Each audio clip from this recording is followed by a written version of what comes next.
Hello, welcome to Quackalope. Thank you for joining me. I think it's about time we had this conversation. This is 6 reasons why Wingspan is in fact better than Everdell. Welcome to Confirmation Bias. This is a series here on Quackalope where we do our very best to have a 2-part conversation. If you're interested and excited to find out our thoughts on Wingspan versus Everdell, this is going to be part 1. Where we diagnose exactly why Wingspan is the better game. If you're interested in hearing part 2, the argument for Everdell's side, swing over to the link at the top of this video description to check out Alex from Board Game Co., doing his very best to try, and I'm sure fail, at explaining why Everdell is potentially better than Wingspan. But that is not the point of this video. We've been having a bit of a conversation or discussion on the Quackalope podcast, or the Weekly Quack with Board Game Co. You can swing over to the Facebook group, the Quackalope podcast, if you're interested in joining in that conversation around these 2 games. And I think it's a fair conversation to have. After all, Everdell and Wingspan are ranked number 1 and 2 on the BGG's family game section, each with thousands of owners and plays and ratings behind them. And so, because I am, as far as my community is concerned, the wrong opinion, I am of the opinion that Wingspan, especially the base game, is stronger and a better game than Everdell. Apparently, I am the minority in this, and so if you support that core concept, hit that like button down below just to let us know, and compare to Alex's video, just to let us know where and how we position. And with that being said, let's not waste any time. Let's go ahead and swing into 6 reasons why Wingspan is in fact, unequivocally, better than Everdell. We're going to start with the price point and the production quality. You see, there is a little bit of a discrepancy here. Everdell is going to be, at least for all of it, and trust me, if you're getting Everdell, you're going to have to buy all of it to justify kind of bringing it back to the table time and time again, and you're going to be looking at a very light, very accessible $260-ish, especially if you're buying the deluxe components and upgrading the tree here, which we'll get into why that might be important in just a moment. Whereas with Wingspan, you're looking at a base game of $60, $100 over here for Everdell. And if you're including the expansions, there are currently 2 available, let's say 3 expansions down the road, because we know they're coming out with every single continent, you're looking at $140 for 3 expansions and the full production quality of Everdell.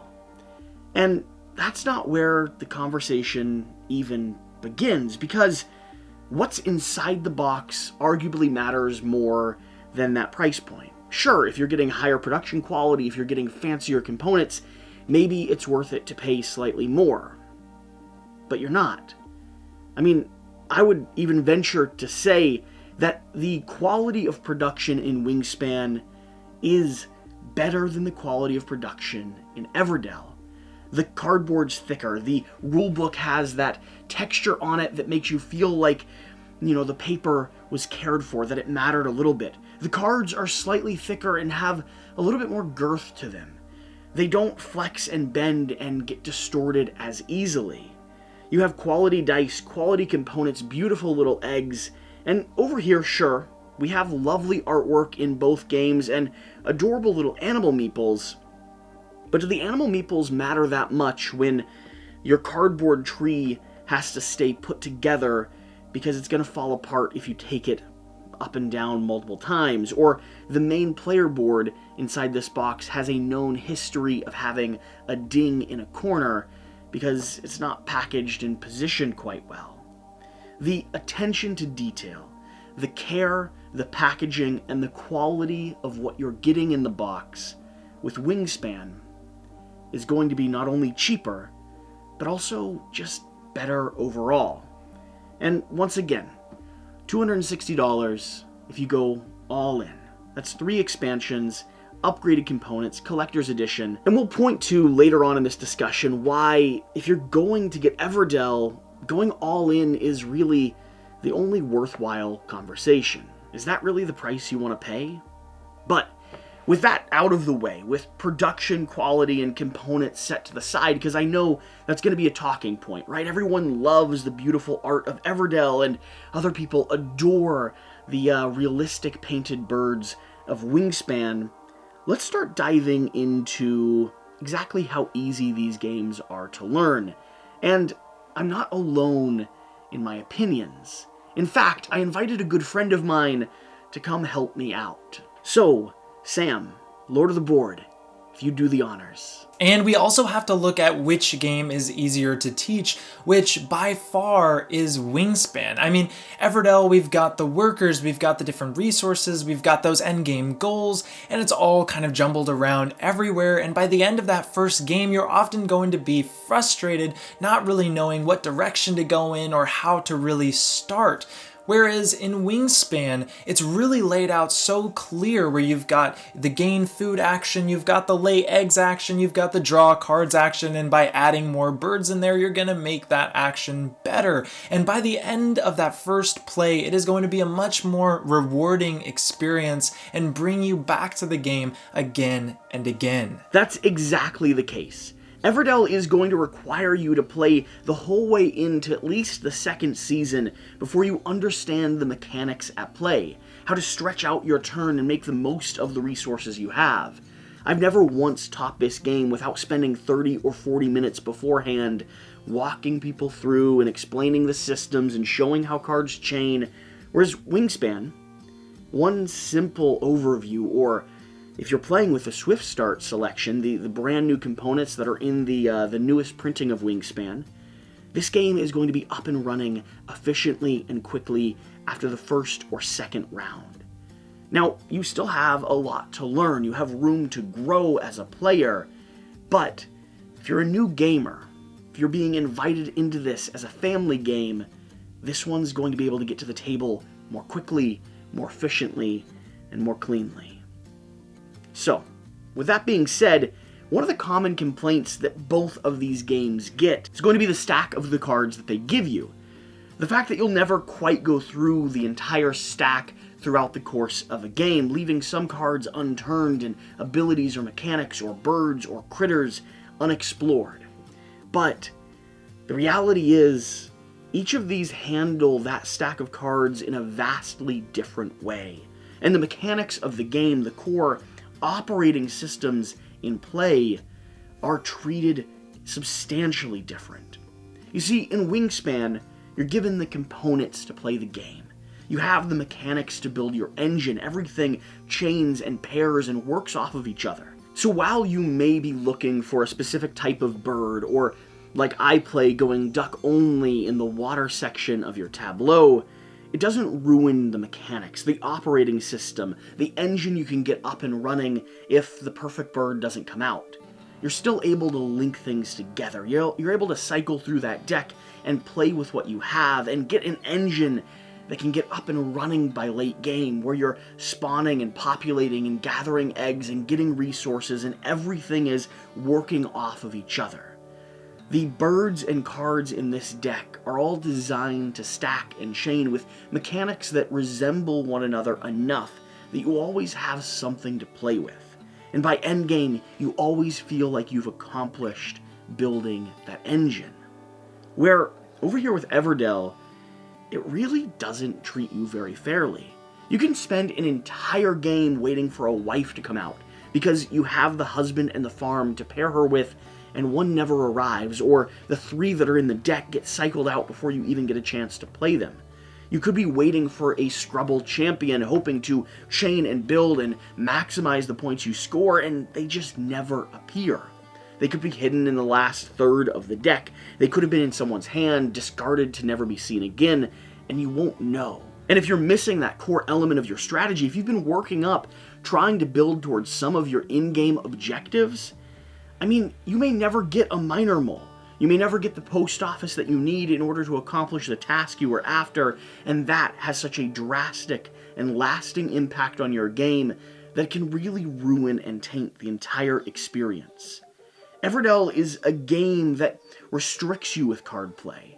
Instead of giving you the gears in play to kind of work together and create this beautiful engine or this incredible tableau that all chain and work off of each other, you're given cards that are forced to pair with one another.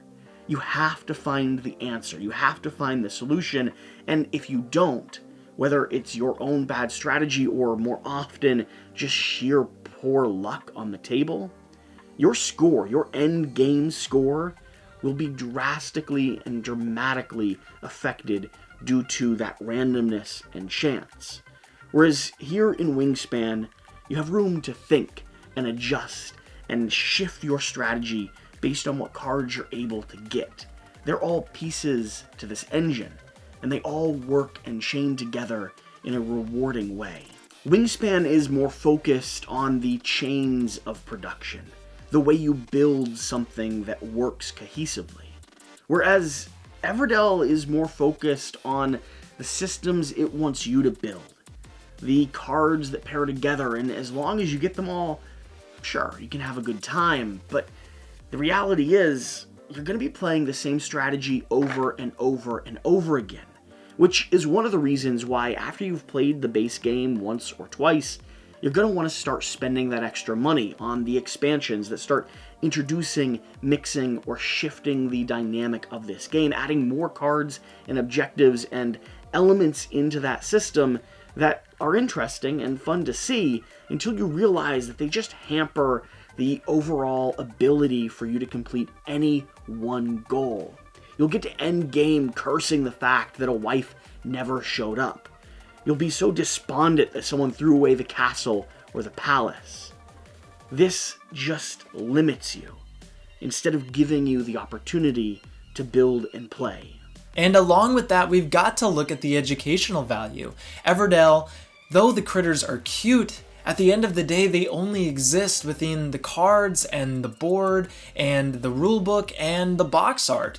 But all of the birds in Wingspan are real, living birds. They've got their own bird sounds. They've got a little piece of trivia about them on every card, and they even got their exact measurements of wingspan size.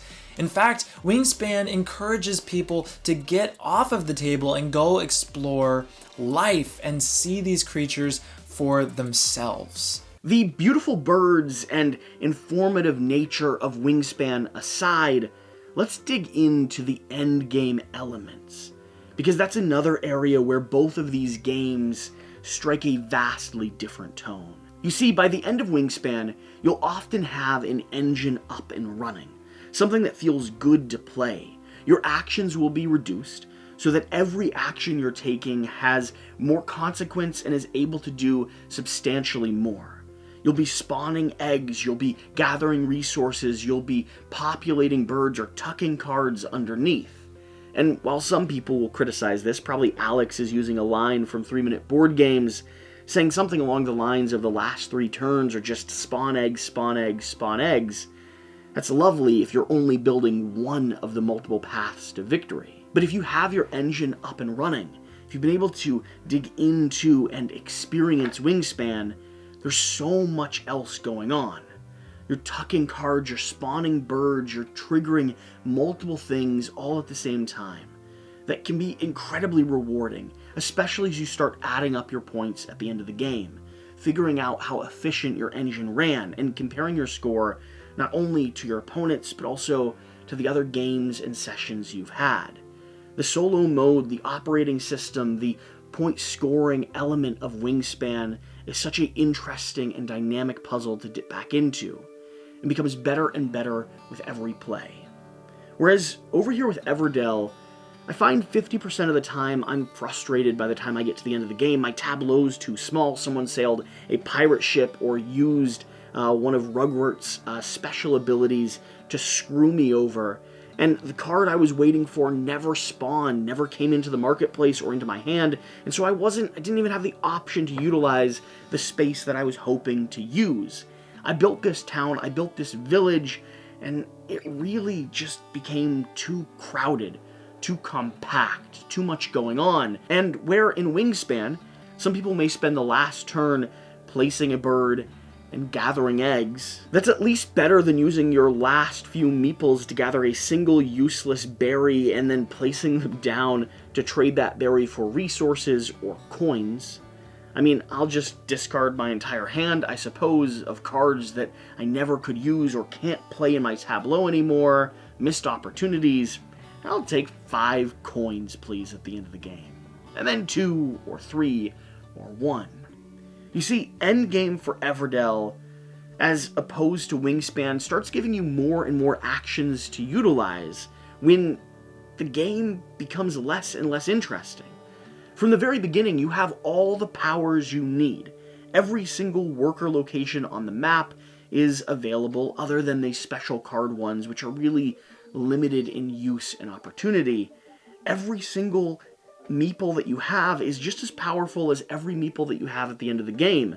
It's just, by the last few turns, you've already used up everything you want or you can do. In Wingspan, those moves are restricted.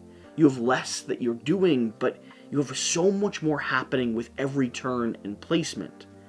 In Everdell, you have more meeples, but each meeple feels slightly less important. If you played mid-game well, you stretched your turn for as long as it could go, then endgame's just a matter of wrapping things up and collecting those final gold coins so that you can do your very best to hopefully score some objectives and beat your opponent. Now, neither of these games track victory very well, but you have a much better sense of who's positioned well by endgame due to those mid-game objectives here in Wingspan than I'd argue you do in Everdell. Unless, of course, you have an expansion and someone takes a monument and then you immediately realize there's a strong chance I've lost anyway, so why continue playing? Now, all that being said, I do just want to take a second to apologize. You see, Alex, because I know you're watching this debate didn't even really need to happen. Wingspan's already won. I mean, with all of these points, there's truly no contest at all. With over 52,000 people owning the game on Board Game Geek, you've got over 206,000 plays logged on Board Game Geek, you've got a total of 23 nominations with 15 total wins, including Best Game of the Year. I mean, Wingspan is a household name, and it has impacted the industry in a way that Everdell never will. And that's just the reality of it. You see, Wingspan is a board game and, to some degree, a cultural icon, breaking barriers in our industry and setting a new stage for what is possible in the future of game design. Everdell is an admittedly fun family game with incredible artwork and a tree that, again, doesn't fit inside the box and slowly falls apart if you break it down too many times. So, with all that being said, thank you for watching. Let us know what you think in the comment section down below, and be sure to swing over to Alex's channel to check out the other side of this argument. This has been Confirmation Bias. And if you enjoyed this content, please know there'll be more on the way. So hit that subscribe button down below so you don't miss anything that we produce here on Quackalope. Whatever the case, whatever you do, remember to do the important thing. Go subscribe to Lord of the Board. Thank you guys so much for watching this video. It was a blast to be a part of it. But if we have not met before, my name is Sam Smith, also known as Lord of the Board here on YouTube. I do board game content with a heavier focus on strategy, and I also do some other types of videos, and Jesse went ahead and put a link down below. So if you want to go check me out, we would love to have you a part of the community. Thank you.